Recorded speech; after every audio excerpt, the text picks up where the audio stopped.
আজকে আমার সঙ্গে উত্তর কলকাতা কেএনএসডি বারাসাত ব্যারাকপুরের সভাপতি মহোদয়রা আছেন। আপনারা জানেন যে বিদ্যুতের বিল কিভাবে সরকার বাড়িয়েছে। কয়েকদিন আগে মাননীয় মুখ্যমন্ত্রী শিলিগুড়িতে একটি ব্যবসায়ীদের সঙ্গে মিট করছিলেন। সেখানে একজন ব্যবসায়ী উঠে দাঁড়িয়ে, সম্ভবত রায়গঞ্জ শহরের কোনো ব্যবসায়ী, একজন তো কোচবিহারের বলেছেন আপনারা জানেন, মিউটেশন বা ইত্যাদি ফি, আরেকজন উঠে দাঁড়িয়ে মুখ্যমন্ত্রীকে প্রশ্ন করেছিলেন, বিদ্যুতের এত বিল বাড়িয়ে দিয়েছেন, বিদ্যুতের বিল দিব কি করে আর ব্যবসা বা চালাবো কি করে।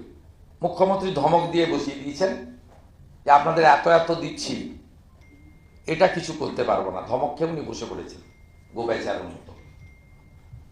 বিদ্যুতের বিল তো আছেই। মমিনপুর ইকবালপুরের মতো, গুলশন কলোনির মতো 100টা জায়গার নাম বলে দেবো যেখানে বিল দিতে হয় না, হুকিংয়ে চলে। সেখানে ঢুকার ক্ষমতা কারণ নেই। বাম আমলে বিনোদ মেহতাকে মরতে হয়েছিল, মমতা ব্যানার্জির আমলেও মুন্না ইকবাল সরাসরি গুলি করে ওসিকে খুন করে দিয়েছিল গার্ডেন রিচে, আপনারা দেখেছেন। তাই এইসব এলাকায় কোনো লাইসেন্স লাগে না, ট্রেড লাইসেন্স লাগে না, হোল্ডিং ট্যাক্স লাগে না, বিদ্যুতের বিলও লাগে না। ব্যাপক হুকিং। গুলশন কলোনিতে যাওয়ার ক্ষমতা কারণ নেই। এরা সাধারণ মধ্যবিত্ত, নিম্নবিত্ত, নির্দিষ্ট রোজগারের ভিত্তিতে যে পরিবারগুলো চলে, এদেরকে শেষ করার জন্য স্মার্ট মিটার জোর করে লাগাচ্ছে। আমরা অনেক দিন ধরে লক্ষ্য করেছি, বারাসাত, রাজারহাট, নিউ টাউন, ব্যারাকপুরের বিভিন্ন এলাকা, দমদম, আমাদের রাজারহাট, গোপালপুর, পানিহাটি, বরানগর, এই সব জায়গায় টেস্ট কেস হিসেবে শুরু করেছে এবং অনেক জায়গায় লাগিয়েও দিয়েছে। আমি আপনাদেরকে, জনগণকে বলছি যে এই যে আইন আছে, এই ইলেকট্রিসিটি অ্যাক্টে, এটা অপশনাল, এটা ম্যান্ডেটরি নয়। স্মার্ট মিটার আপনারা যদি মনে করেন লাগাতে দেবেন, ইয়েস। যদি মনে করেন লাগাতে দেবেন না, সেটাও ইয়েস। ভারত সরকারের যে বিদ্যুতের উপরে রেগুলেটরি অ্যাক্টস রয়েছে, যার কাগজ ফাইল আমি কাছে নিয়ে বসেছি, তাতে খুব পরিষ্কার কথা, এই অ্যাক্টের অনুযায়ী ইলেকট্রিসিটি রেগুলেটরি কমিশন, এইটা লেটেস্ট 20/2/2024, এটা অপশনাল। আপনারা যদি মনে করেন লাগাতে দেবেন, যদি মনে না করেন লাগাতে দেবেন না। যিনি মনে করছেন লাগাতে দেবেন না, ঘাড় ধাক্কা মেরে বাড়ি থেকে এই এজেন্সিকে বের করে দেবেন। কারণ এই এজেন্সি তৃণমূলকে 20% কমিশন দিয়ে, পিবি সেলিম আর বিদ্যুৎ মন্ত্রীর যোগ সাজসে কমিশন দিয়ে তারা মাঠে নেমেছে স্মার্ট মিটার লাগানোর জন্য। এতে আপনাকে 12 মাসের বদলে 13 মাসের বিল দিতে হবে। এমনিতে তো ভয়ঙ্কর অবস্থা। ইনি যখন 11 সালে এসেছিলেন, ডোমেস্টিক 1 টাকা 80 ছিল, এখন ডোমেস্টিক সিএসসি 8 টাকা, আর WBSCDSL 7 টাকার উপরে, 6 টাকা 80, 7 টাকার কাছাকাছি। বাকি কমার্শিয়াল 12 টাকা, ইন্ডাস্ট্রিয়াল 16 টাকা।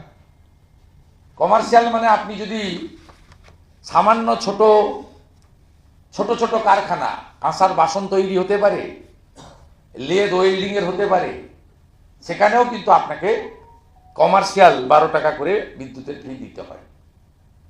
আমরা গ্রাহকদেরকে সচেতন করার জন্য আমি বারাসাত এবং কেএনএসডিকে দুটো গ্রাহক সভা ডাকার জন্য বলবো। তারা আলোচনা করে 1 সপ্তাহ পরে আমাকে ডেট করলে আমি নিজে থাকবো, বা অন্যরাও যারা এই সম্পর্কে জানেন তারা বলবেন। এবং 9 তারিখে বিধানসভা অধিবেশন শুরু হলে ভারতীয় জনতা পার্টির বিধায়করা এই বিষয়ে বিধানসভায় যদি সুযোগ পাই, কারণ প্রত্যেকটা সেশনে বিরোধী দলনেতাকে প্রথম দিনেই সাসপেন্ড করে দেওয়া হয়, নইলে পশ্চিমবঙ্গের উজিরে আলা সম্রাজ্ঞী বিধানসভায় আসতে অসুবিধা হয়।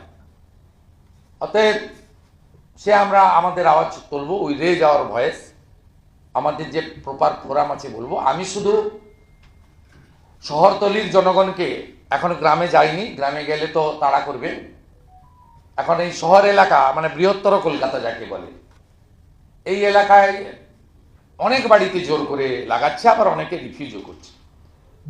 আপনারা একটা জিনিস আবার ক্লিয়ার করি, এটা বাধ্যতামূলক নয়।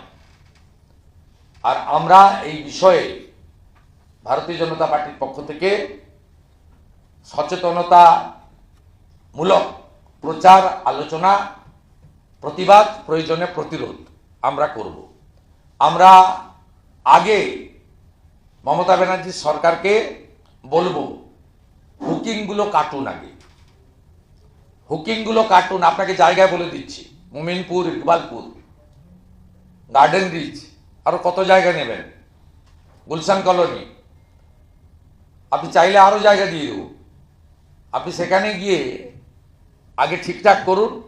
ভাঙড় ক্যানিং এর এমন এমন জায়গা বলে দেবো, সেখানে ধান সিদ্ধ করা হয়, আপনার তারে উপরে আরেকটা তার ছুঁড়ে দিয়ে হুকিং করে। মুর্শিদাবাদ, মালদার অনেক জায়গায় গ্রামের নাম বলে দেবো, যেখানে আপনার অফিসাররা গাড়ি নিয়ে ঢুকতে ভয় পায়, পুলিশ বলে দেয় ওখানে যাব না।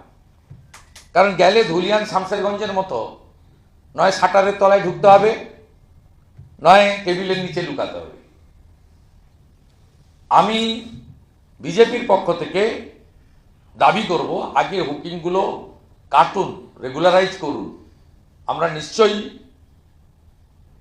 এই বেআইনি কাজকে সমর্থন করি না, করব না। তারপরে স্মার্ট মিটারের নামে মানুষের উপরে এই অর্থনৈতিক বোঝা চাপিয়ে আপনাদের যে রাজ্যের দৈন্য দশা, এই দৈন্য দশা মেটানোর